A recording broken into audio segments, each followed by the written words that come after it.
Scientists just discovered an object labeled 3I Atlas that appears to hit zero point zero arc-seconds of motion for 6 straight hours while it still screams through the solar system on a hyperbolic track.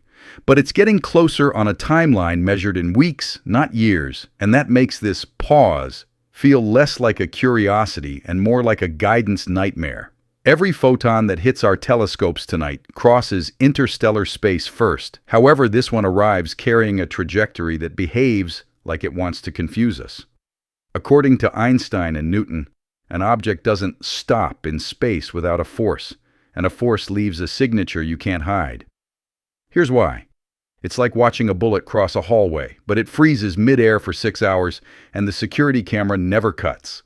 That contradiction lights up every alarm in orbital dynamics, but the deeper fear hides in the details. What if the stop isn't the object? What if it's our measurement?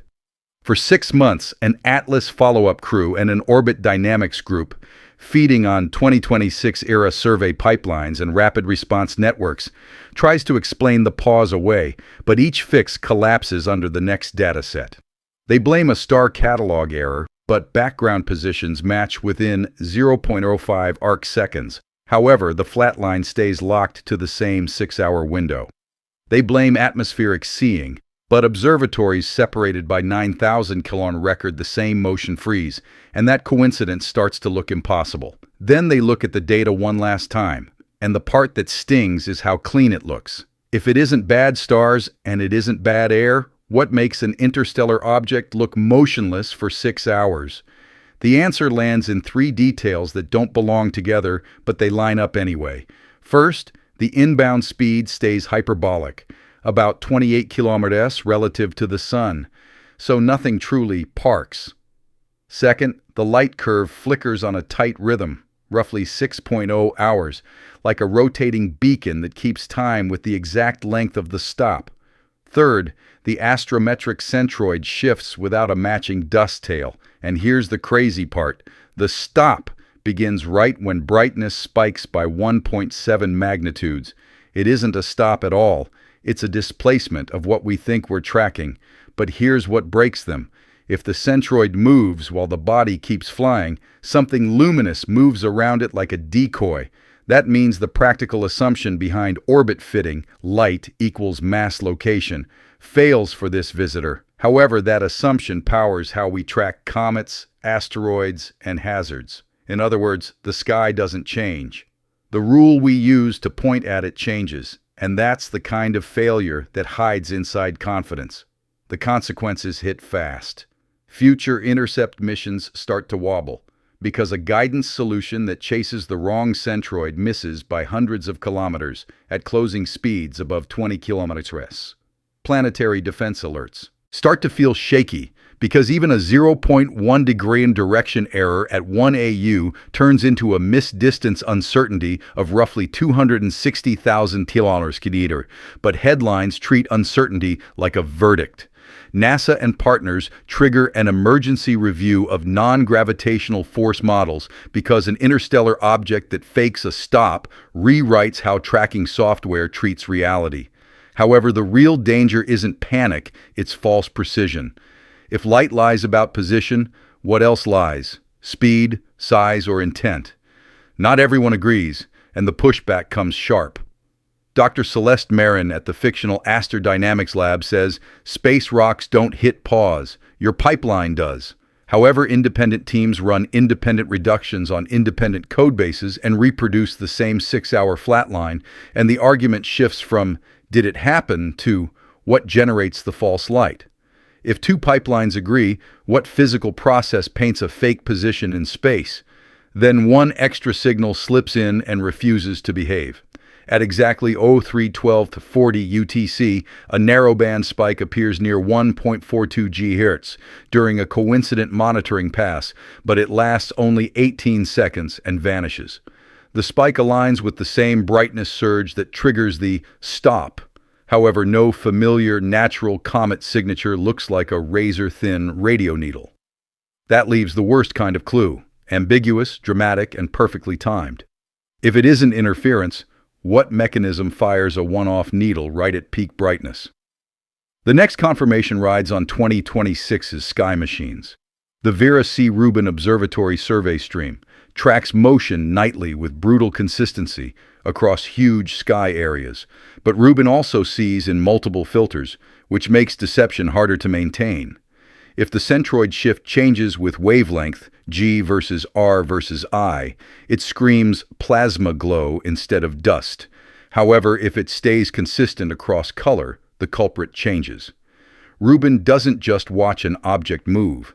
It watches how the light chooses to move. Now the scary headline becomes a precise definition. Stopped doesn't mean the rock kills its velocity. It means our measured position barely changes against the star field for 6 hours. If 3I Atlas truly breaks from 28 km/s toward anything close to zero in 6 hours, the average deceleration approaches 1.3 ms2, and that demands continuous thrust, not passive drifting. That thrust implies propellant, or an external interaction we understand poorly, but interstellar rocks don't arrive with obvious fuel tanks. So the problem collapses into one question: what can shove photons around without shoving the mass the same way? The first easy answer is outgassing, because jets push comets, but the spectrum shows little classic coma structure, and the tail stays stubbornly weak. However, a mostly gassed jet can still hide, so the team models a rotating nozzle and tries to reproduce the centroid shift. The model demands a jet that turns on and off with a period of 6.0 hours, but the brightness spike rises too fast, minutes, not hours, and the timing never quite matches the astrometry. The second easy answer is fragmentation, because two pieces can tug the centroid, but a split should broaden the image or create a second point, and the point spread profile stays too clean.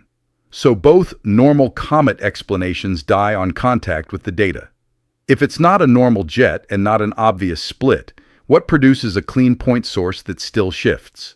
A quieter mechanism survives. An invisible plasma halo forms around the object and glows, but the glow doesn't sit on the nucleus like a painted dot.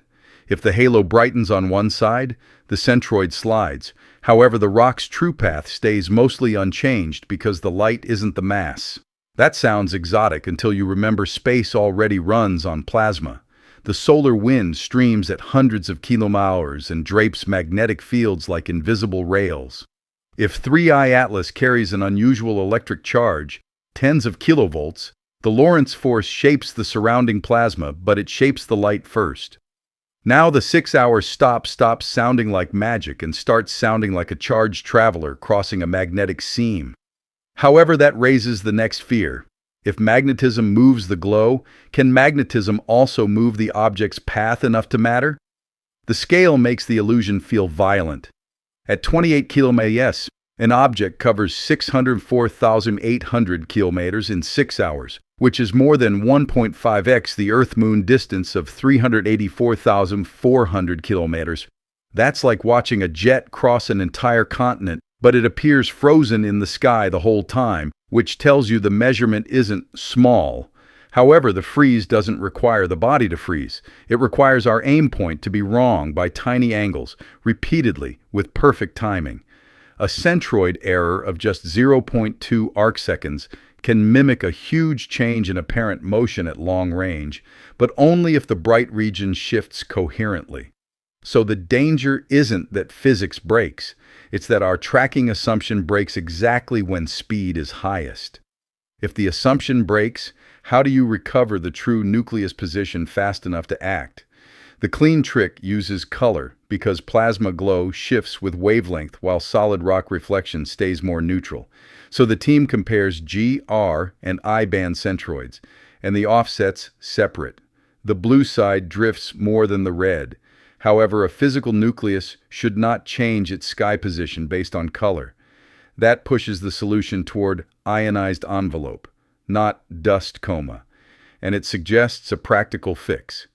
Weight the reddest centroid more heavily for orbit fits.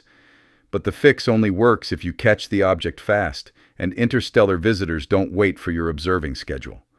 So a new race starts. Build a pipeline that hunts nucleus truth inside deceptive light. Once the team extracts a nucleus estimate, the return address changes. Interstellar objects arrive on hyperbolic paths, so the inbound direction points back toward a stellar neighborhood, but only if your astrometry locks onto the mass. When the team refits using the red-weighted nucleus, the inbound vector shifts by 0.6 degree, which sounds tiny. However, it changes which stellar stream the trajectory intersects and how old the traveler might be by millions of years. Now, the stop matters even if it's an illusion, because it rewires where we think the object begins its journey. So one question takes over. Does the halo come from the object's composition or from the space it passes through? The magnetic seam explanation tightens when timing lines up. The 6-hour window aligns with a solar wind discontinuity, a sharp change in density, field direction, and turbulence that propagates through the inner heliosphere. However, the sun doesn't post signboards, so the team uses monitors near Earth and models to reconstruct conditions outward and backward in time. A discontinuity timing match lands within about 20 minutes, which feels too good to ignore. Dr. Elena Park, a fictional Rubin survey scientist, says, "It doesn't stop. It hits a wall you can't see, and the light slides before the rock does." That quote lands because it makes a prediction. The stop repeats when the object crosses the next discontinuity, but if a second pause appears later, does it prove plasma or prove something that times itself? And the radio needle still refuses to behave. The 1.42 GHz spike doesn't fit neatly because plasma can radiate, but narrowband features demand special conditions. However, nature can still produce narrow lines through masser-like behavior, so the team hunts for repetition and finds nothing obvious.